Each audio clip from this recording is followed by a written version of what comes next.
Hari ini Le Cordon Bleu Indonesia merayakan anniversary ke 130 tahun. Jadi ini adalah perayaan yang kita lakukan secara global. Jadi ada di Indonesia, ada di Malaysia, ada di Thailand, di Paris, di London, dan banyak negara lainnya. Selama 130 tahun, Le Cordon Bleu sudah melakukan dan mendidik banyak sekali para ahli-ahli kuliner, teman-teman chef, teman-teman restauranter, dan juga yang sekarang sudah lebih banyak lagi adalah content creator. Nah, hari ini kita mau merayakan bersama-sama involvement dari teman-teman alumni, juga teman-teman industri partner yang ada di Indonesia dari industri F&B dan kuliner, supaya semuanya bisa bareng-bareng kita rayakan. Kita mau lebih involve lagi, kita mau bisa lebih dekat lagi ke teman-teman industri kuliner Indonesia. Di Indonesia sendiri udah berapa lama? Di Indonesia sendiri kita sudah hadir dari tahun 2008. Jadi kita sudah 17 tahun ada di Indonesia, mulai dari tim yang kecil, mulai dari jumlah murid yang belum terlalu banyak, sampai sekarang di 2025 kita sudah punya tim yang lebih banyak, kita sudah punya teman-teman alumni dan punya network di industri kuliner Indonesia yang lebih banyak juga. Terkait Cordon Bleu ini berkaitan dengan apa sih Bang? Makanan rotinya spesialis apa sih Bang? Apa aja? Le Cordon Bleu kita punya program ada 3, jadi bisa dilihat di belakang juga ada tampilannya. Diplom de Cuisine ini untuk teman-teman yang mau belajar masak untuk main course, makanan-makanan asin seperti daging, ikan, dan protein lainnya. Ada Diplom Patisserie yang fokusnya ke pastry, jadi ini buat teman-teman yang mau belajar bikin cake, roti, kue, coklat, confectionery, sugar, dan dessert, itu bisa ngambilnya pastry. Kemudian yang ketiga ada Diplom Boulangerie. Ini buat teman-teman yang mau buka bakery, yang mau buka toko roti, fokusnya khusus di roti, itu bisa ngambilnya Diplom Boulangerie. Dan buat teman-teman mungkin yang mau belajarnya fokusnya ke manajemen juga bisa, kita juga ada program manajemennya. Berarti ini bisa dibilang kursus gitu atau seperti apa Bang? Program kita itu levelnya diploma. Jadi diploma dari Le Cordon Bleu ini dikenal dan direcognize di seluruh dunia karena kampus kita juga ada banyak. Kita punya 35 kampus di 20 negara. Jadi alumni kita ini berbagai macam. Ada yang dari Indonesia, dari negara-negara lainnya yang sudah bekerja di belahan dunia itu banyak banget. Baik di Asia, baik di Eropa, di Amerika, Amerika Latin, dan banyak-banyak negara lainnya. Jadi ini semuanya diakui, bisa dikenal oleh teman-teman industri, restoran, ataupun hotel, dan industri kuliner lainnya. Apakah nanti Le Cordon Bleu ini juga ikut dilibatkan gitu Bang ke negara-negara itu atau seperti apa Bang? Atau ke restoran-restoran gitu? Oke. Untuk teman-teman murid Le Cordon Bleu, jadi kita ada program untuk magang. Jadi setelah di ujung program diplomanya, itu kita juga bisa membantu teman-teman murid untuk mendapatkan internship. Jadi mereka bisa magang kerja di banyak restoran ataupun hotel, bakery, pastry store yang terkenal dengan level yang tinggi di banyak negara. Jadi bisa di Paris, bisa di London, bisa di Australia, bisa di New Zealand, bisa di Thailand, di Spanyol. Jadi teman-teman dari Indonesia yang bergabung dan belajar bersama Le Cordon Bleu itu bisa mendapatkan kesempatan untuk magang di restoran, di hotel, dan juga pastry store ternama di dunia. Harapannya ke depan untuk Le Cordon Bleu Indonesia, kita mau bisa membantu lebih banyak lagi murid-murid dari Indonesia yang mau belajar kuliner, yang sangat-sangat passionate di bidang kuliner untuk bisa bergabung dengan Le Cordon Bleu, mendapatkan pelajaran dari chef terbaik yang bisa kita berikan, dan kemudian bisa melanjutkan karir di dunia kuliner, dan kemudian mungkin nanti pulang ke Indonesia dan bisa membawa kuliner Indonesia ke level yang lebih tinggi lagi, dibantu dengan teman-teman alumni yang sudah ada di sini dan teman-teman industri kuliner yang sudah ada di Indonesia juga. Terkait ini untuk ada yang mengikuti mendaftarkannya ke mana gitu Bang? Cara pendaftaran sekolahnya? Iya. Oke, untuk proses pendaftaran sekolahnya teman-teman bisa kontak langsung ke tim kami di Le Cordon Bleu Indonesia Office, baik melalui Instagram juga bisa, melalui nomor WhatsApp kami juga bisa. Mau bertemu langsung untuk set janji untuk konsultasi dengan tim Le Cordon Bleu Indonesia juga bisa.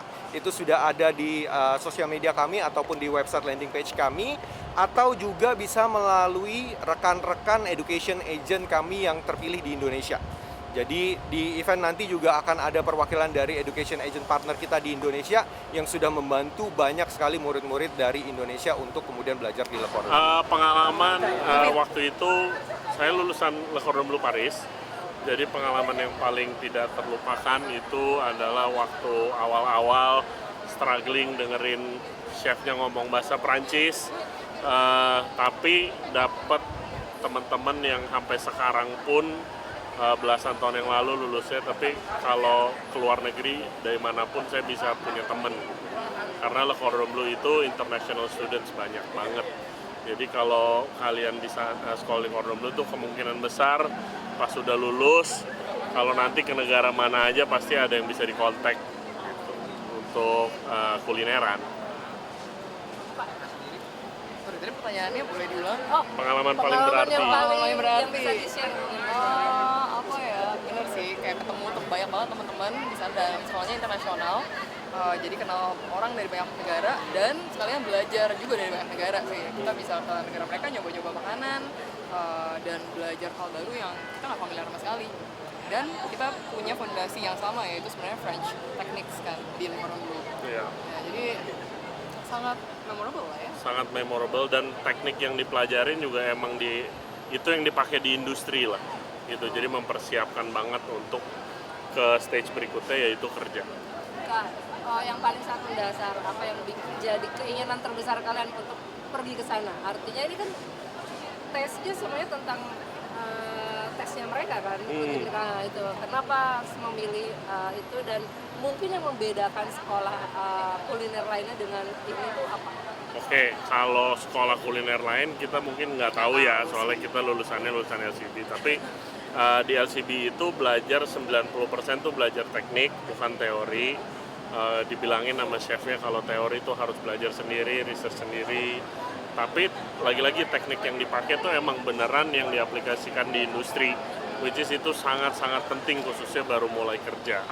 Bukan berarti habis lulus tuh langsung jadi chef, tapi jadi sekolah masak LCB tuh jadi landasan yang oke banget lah untuk memulai karir di dapur profesional. Seperti itu sih. Artinya ada pembentukan karakter dan segala macam misalnya. Iya sih, jadi kebetulan saya ngambil program yang Grand Diplom, yang ngambil dua-duanya tuh cuisine sama pastry. Itu kuliahnya lumayan sibuk, sampai weekend kadang-kadang juga kuliah. Jadi nyiapin badan juga sih sama mental buat di dapur profesional kitchen, seperti itu. Nov? Aduh, saya ya tadi apa yang mendorong juga ya untuk kesana. Pastinya untuk experience hal baru ya, karena kan apalagi yang aku lihat itu kan di Sydney, kayak pengen banget ngerasain kayak gimana sih tinggal di negara yang cukup western dan mengenali bahan-bahan yang cukup western, tapi kan nggak terlalu jauh dari Indonesia. Nah, dan di sana juga belajar banget culture baru ya, karena kan working culture-nya di Australia apalagi sama di Indonesia pastinya beda banget. Jadi berbekal dengan teknik yang diajarin juga sama Le Cordon Bleu, ditambah lagi culture yang dipelajari di negara orang, buat aku ya itu menjadi bekal yang cukup sangat berguna kali ya waktu kita balik ke Indonesia dan coba mulai melihat-lihat bisa ngapain ya gitu. Terus fondasi. Iya. Oleh-oleh dari sana nih Kak, kakak mendirikan apa di tanah air? Saya di sini sekarang saya punya cocktail bar, namanya Bura-Bura, terus habis itu punya bakmi namanya Bakmihan. Tapi Gimana Kak yang tadi cocktail barnya di Cipete, Bakmihan itu ada di Aditya Warman. Sama mungkin kalau saya paling dikenal karena podcast saya punya podcast ngobrol sama chef-chef hebat di Indonesia, salah satunya Chef Novita. Itu namanya Regency Radio Podcast, itu ada di YouTube, Spotify dan lain-lain.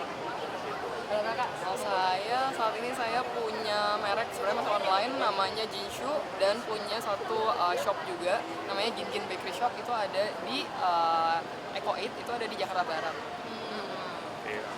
Terakhir dari kami, harapan kalian sebagai alumni di ulang tahun ke 130 Le Cordon Bleu seperti apa?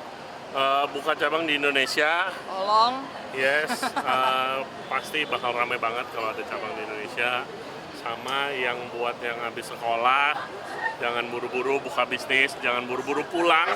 Kalau di luar negeri, rasain dulu kerja di sana, cari banyak teman, cari banyak ilmu sebanyak-banyaknya di sana. Baru habis itu nanti pulang, udah bawa bekal. Baru lulus pulang itu sama aja kayak baru lulus SMA terus langsung buka usaha tanpa kerja gitu. Jadi pelajarin dulu industrinya, cari teman, cari koneksi sebanyak-banyaknya, baru pulang ke sini. Berarti sempat kerja di luar juga masing-masing nih Kak dulu? Saya 3 tahun di Prancis, 1 tahun di Australia, 1 tahun di Denmark. Saya juga 1 tahun pengalaman di Australia. Di Australia. Gitu. Kak, sebagai saya sebagai chef sendiri pernah ngikutin event besar apa sih Kak? Event besar, Acara-acara besar itu seperti apa Kak? acara-acara besar apa nih Mas? Seperti kementerian gitu, Oh. yang di luar gitu. Oke, kalau saya kebetulan sekarang saya terlibat dalam satu instansi namanya Dewan Kuliner Indonesia. Di situ kita mau rencananya mau ngebantuin semua sesi industri F&B untuk tujuannya memperkenalkan makanan Indonesia ke internasional. Itu saya terlibat itu. Jadi kadang-kadang kita bantu support kalau ada yang mau bikin acara di luar negeri, contohnya tentang makanan Indonesia, itu banyak banget teman-teman yang udah melakukan itu regularly. Kita bisa bantuin untuk cariin koneksi, mungkin dalam hal sponsor, mungkin dalam hal teman-teman yang bantuin di sana. Kita punya banyak koneksi ke luar negeri juga, teman-teman Indonesia yang bekerja di luar negeri, apapun itu bentuknya, asalkan untuk mempopulerkan makanan Indonesia, kita bisa bantu. Sudah disupport support sama kementerian atau Kita nggak terikat sama satu kementerian, karena kalau ngomongin F&B itu luas sekali. Kementerian Kebudayaan udah pasti terlibat, Kementerian Perdagangan mungkin, Ekraf udah pasti terlibat, tapi semuanya kementerian sih sangat mensupport kita juga gitu, karena emang udah saatnya makanan Indonesia nih jadi aset lah untuk promosi. Lebih maju gitu. Oke. Bersaing dengan global ya. Oke, kalau untuk persaingan global itu pasti harus jual yang Indonesia banget kalau mau bersaing di global. Nggak mungkin mau jualan kue ala Prancis tapi jualannya di Prancis, itu nggak mungkin. Jualannya harus barang yang Indonesia banget untuk dijual ke sana. Tapi kalau tipsnya sih pelajari banget seluk-beluk untuk ekspornya mungkin, karena nggak cukup kalau bisnis tuh produk doang, bukan begitu? Kalau kita Mungkin dari Kakak ada mau tambahan? Oh, dari tips saya, buat UMKM. mungkin kalau dari saya jangan lupa kali ya, bahan-bahan itu penting banget. Dan mungkin coba untuk sadari kalau misalnya bahan-bahan Indonesia itu sebenarnya banyak banget yang bagus. Banyak banget yang bagus, mungkin kita boleh bangga kali ya, apalagi dengan makanan Indonesia juga mau kita olah. Mungkin kita bisa jadi lebih melek cara ngolah bahannya kita sendiri itu kayak gimana, karena itu adalah selling point yang kuat banget, dan kita punya hasil bumi yang actually bagus banget. Seperti vanilla, Betul. coklat, itu lucu banget karena kita tuh penghasil yang lumayan bagus. Tapi kita tuh harus Jualnya di luar. jualnya di luar negeri. Di dalam negerinya masih harus perlu edukasi. Betul. Terus sebagai chef sendiri, makanan kuliner Indonesia diminat, disukai nggak sih Pak sama orang-orang sendiri? Selalu suka. Bisa dijelaskan? Makanan Indonesia itu makanan yang dari manapun, mau dari daerah manapun, makanan selalu flavorful, banyak kaya akan rasa bilangnya. Jadi itu orang-orang Eropa, orang-orang Amerika pasti suka sih. Dan sekarang udah bukan zamannya lagi yang kayak orang luar negeri tuh nggak kuat pedes. Mereka justru nyari pengalaman makan pedes tuh, pengen tahu gitu.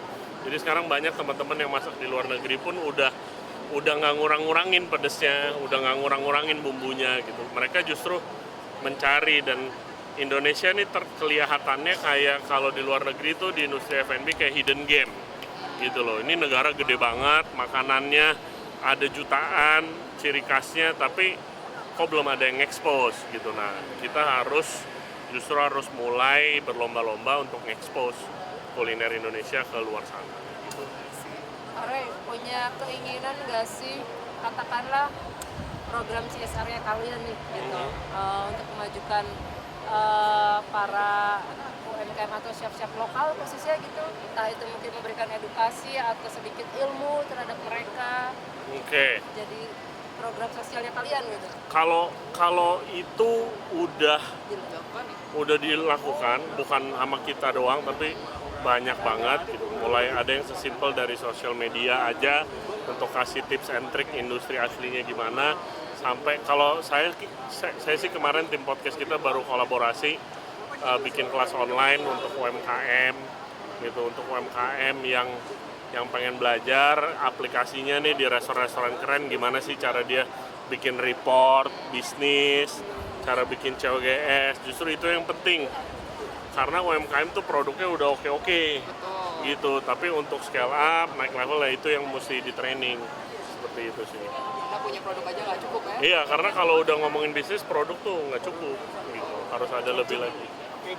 Packaging salah satunya gitu, khususnya yang di daerah-daerah kota kecil, makanannya produknya udah enak dan unik, tapi mereka belum ngerti cara marketing, which is itu packaging salah satu lah, branding and marketing. Nah itu juga ada lagi juga teman-teman yang emang udah melakukan itu, coaching gitu loh. Jadi tinggal yang melakukan itu harus di highlight aja gitu sih, supaya dapat exposure mereka.